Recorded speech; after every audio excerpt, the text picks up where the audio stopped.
Hello and welcome to the video. My name is Vic and I'm a writer and artist from Slovakia. Recently I have finished the first draft of my book and I have decided to take a month-long creative break to recharge my energy before diving into other types of creative work.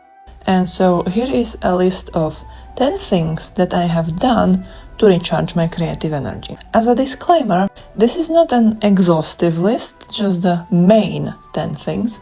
And the other disclaimer is, this is the things I have done and I have found value in doing. This is by no means me trying to tell you that you should or you have to do any of this. But if you find something on the list inspirational or that you want to try it, please go ahead and do it. And so, without further ado, let's dive into the list.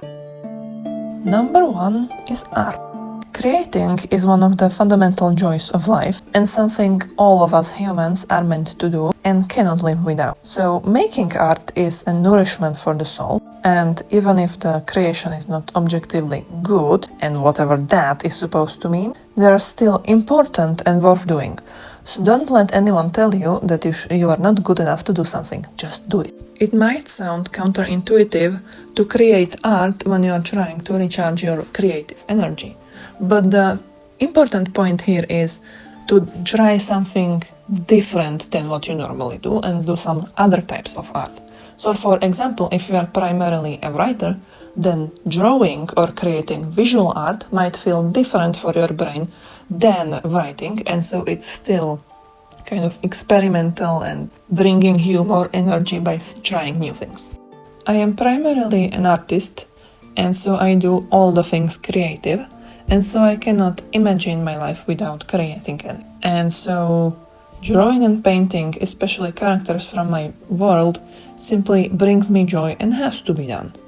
And as a side product, I have a lot of visuals for my books to show off, like the gouache drawing of Aurora that speed paint will be showcased throughout this video and is probably on the screen right now. Other project I wanted to dive into during this break was a big oil painting of the world map, but that project is a little bit too ambitious and currently a little too intimidating, so I haven't started on it yet, but I will. Number 2, crocheting. Speaking of creating things, crocheting is another thing I love to do. The repetitive motion is enough to keep my hands busy, which is something I need, but also allows my mind to wander and basically reach a meditative state. As a bonus, I have a physical object at the end.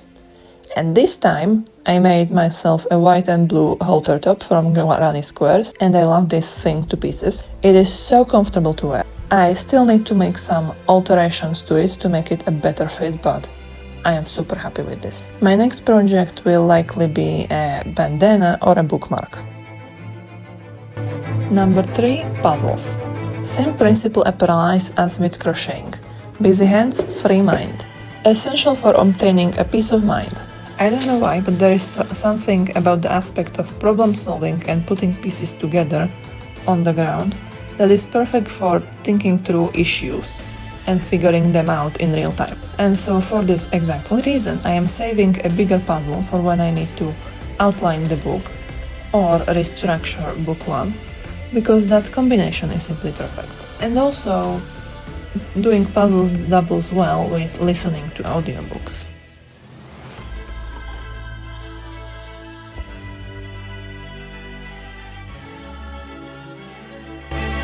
Number 4, reading. This one is a bit self-explanatory. You need to read to be able to write, and immersing yourself in the world of stories is always a good idea. And whether you are picking up books from inside your genre and getting to know what's in it, or outside of it and experimenting, it's always an important thing to do. Unfortunately, I tend to push reading to the wayside in the past few years, and so this year my goal is to be better about it and read more. So far I have read 26 or 27 books, which is already better than previous years, and it was almost 3 books in this month. So I have been reading 4 books total. The first one is Beyond the End of the World, which was I was procrastinating on picking up for years, and then when I started it, I finished it in one day. The second is Last Night at the Telegraph Club, which is a historical romance and the book that I have picked up as outside of my genre and experimentation with something new. I have initially DNF'd this one because I was not particularly connecting with it, but this month I decided to give it another chance and was reading little by little during my work or in the evenings. And in the end, I found myself enjoying it a lot, especially the writing. The third book I have been reading, but so far haven't finished, is The Bone Shard War. This one is taking me all summer and I have started it way earlier, but it is longer and more complex than the other ones, and so I cannot just push through all of it at once. But I cannot wait to see how this specific series concludes and what is going on with the revelations in this one. And the last book, which I've been reading only bits and pieces, is Of War and Ruin. Why? This book is the epitome of reading for fun, which yes, I have been trying to do, but also I have to hold myself back from reading this one in one go and getting completely sucked in and consumed. It's 1,400 pages long, and so while I have a lot of free time, I do not have exactly this much free time to ignore all aspects of life for however long it would take me to finish this straight through. Because yes, once I get hooked on this one, I will be just going straight through the end, no matter how long it takes. And so that has to be avoided, and so it's little by little. Either way, I am enjoying this one immensely. Number 5. Gaming. As I have touched on in the reading section, it is very important to immerse yourself into any aspect of storytelling, whatever medium, whether it be books, games, or to a lesser extent also TV shows and movies. And with games are another great way of doing this, because you get immersed into not only the story, but the world.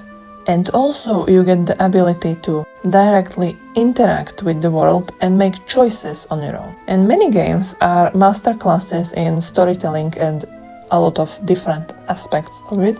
And so learning from them, if you pay more attention, is also a great idea. At some point I will have to do a deeper analysis of Baldur's Gate 3 or The Witcher 3, which are the two games I have been playing the most, because these two offer so many valuable lessons that are hiding in there, such as environmental storytelling, crafting characters, and how one choice can have such a ripple effect that you can get a completely different outcome down the line.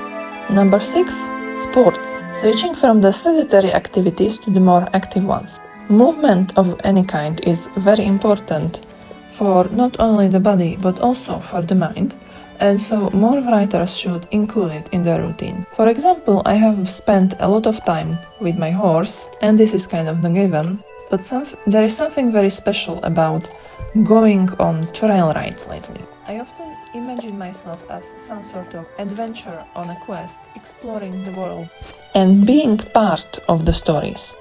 And because that is not enough for me, I have also picked up running again. All my adventures lately have proven to me that I get exhausted and out of breath far too easily, and that it needs to change if I want to have all the fun that I want to have. Number 7. Wellness and spa. This is the other side of taking care of your body and mind. I have a lot of issues such as chronic wrist pain, ankle pain, issues with joints, or back problems such as scoliosis. And sitting all the time makes all of these things worse. So yes, one part of that is exercise, but the other part is treating these specific issues once in a while, and that is becoming necessary to my routine as I get slightly older. Like this last trip to a spa that is sitting on a healing hot spring, and so getting mud baths, swimming in healing water, or having a massage. And these things have so far taken away a lot of my pain and that allow me to continue creating. Because how can you keep creating if your body is in pain? Number 8. Culture. While I had a friend over, we explored a lot of cultural events that were going on around here. I always come out of these brimming with inspirations and the need to create or incorporate whatever I have seen during these events into my stories. This time we have visited many castles and thus listened to the history and how the people used to live there.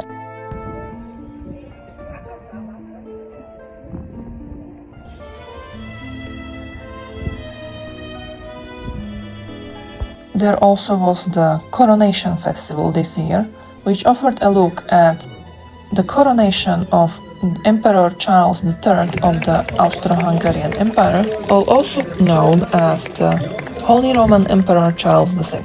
He was coronated in Bratislava over 200 years ago, and so this reenactment offered a look at how that was looking back then, at who was in his retinue, what was the atmosphere, and generally bringing back to life this historic event.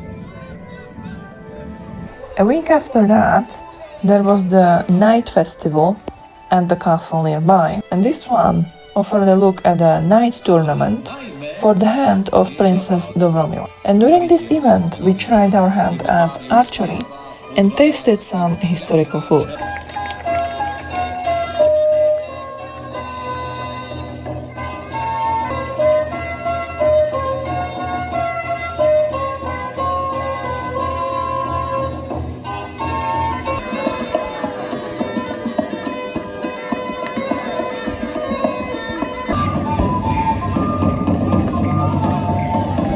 Moje žiale, otec, Vary, dopustíš to? Ale fatky, aké žiale? Máte znáči takú žito.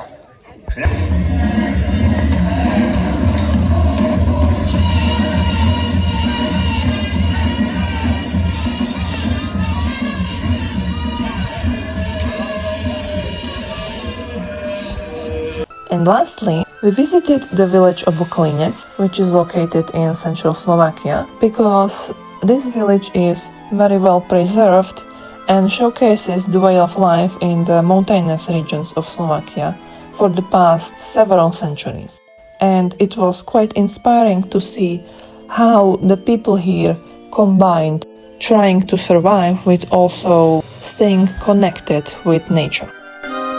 Number 9. Nature. Simply being in nature is recharging and healing for people, and thus very necessary to do. But for me, when coupled with traveling and seeing the world and exploring a new place, I cannot help myself, but I always imagine what place this reminds me of in my world and what can I take away from it for my world building or imagining pieces of my story that could be happening around here. And so this time we went hiking to the mountains, and when being on the summit of this mountain and looking over the world and the cloud cover, I could not stop imagining what it would be like to be a dragon and fly over all of this. Then we went into cave, and that was the flip side of this experience, and just the listening to the history of it and the scope of time just put things into perspective and made me think about how my own world might have been created and how long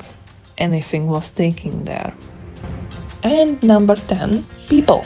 I probably don't have to explain this one that much either. It is of course very valuable and important to spend time with people you love. It is recharging in all of the ways, not just creative, but on a human level. As previously mentioned, I have had my best friend over and spending time with me for the whole of 2 weeks. And you have seen a lot of the exploits we have been up to throughout this video, as showcased. But also there were a lot of family celebrations, like my cousin's birthday or my grandpa's birthday. Also, we went to the zoo, which used to be one of my favorite activities to do with my father when I was a little.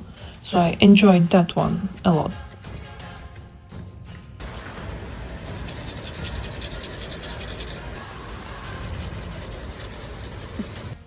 And so that is my list of the 10 things that are helping me to recharge my creative energy after I have finished my book. And after this month-long creative break, I have to say I am getting a little too full of the creative energy, and I feel like I might actually burst if I do not start working on something very soon. So I hope you have enjoyed this video and that you are also inspired from it, but I really need to start doing something. And so please share with me your tactics for recharging your creative energy in the comments. Goodbye and see you in the next one.